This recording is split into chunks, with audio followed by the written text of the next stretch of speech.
So நீங்க conceive ஆயிட்டீங்க அப்படின்னா, ஃப்ரம் 14 to 15 வீக்ஸ் ஆன்வர்ட்ஸ் குழந்தையால அந்த சவுண்ட்ஸ் எல்லாம் கொஞ்சம் கொஞ்சமா கேட்க ஆரம்பிக்க முடியும்.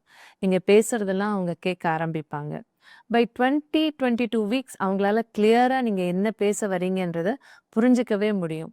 ஸோ அதனால தான் அந்த 5 மாசத்துக்கு அப்புறமா நெறைய டெய்லி நைட்டு தூங்க போறதுக்கு முன்னாடி ஒரு 10 to 15 minutes spend time with the child. உங்க டே எப்படி இருந்ததுன்றத கொஞ்சம் டீட்டெயில்டா அவங்ககிட்ட பேசுங்க. நெறைய சிரிச்சு பேசுங்க. நெறைய பாசிட்டிவா பேசுங்க. ரொம்ப காமிங்கா பேசுங்க. இப்ப ரியல் லைஃப்ல அந்த குழந்தை உங்க கையில இருந்திருந்தா, எப்படி அதுகிட்ட கம்யூனிகேட் பண்ணுவீங்களோ, அந்த மாரி அவங்களுக்கு என்ன தெரியும்? குழந்தைக்கு என்ன புரியும்? அப்படியெல்லாம் நினைக்காம, கொஞ்சம் அவங்களையும் ஒரு ஹியூமன் பீயிங்ன்னு நெனச்சு இம்பார்ட்டன்ஸ் குடுத்து, அவங்க கிட்ட நீங்க உங்க day to day life explain பண்ணுங்க. ஆஃபீஸுக்கு போனேன், வந்தேன், இந்த இந்த வேல பண்ணேன், ஆட்டோல போனேன், பஸ்ல தான் வர முடிஞ்சது, அப்பா வந்து பிக்கப் பண்ண வந்தாரு, டெசர்ட் சாப்பிட்டோம். ஏதாவது ஒண்ணு பாசிட்டிவா ஆனா ரெகுலரா நீங்க குழந்தைகிட்ட பேசுங்க.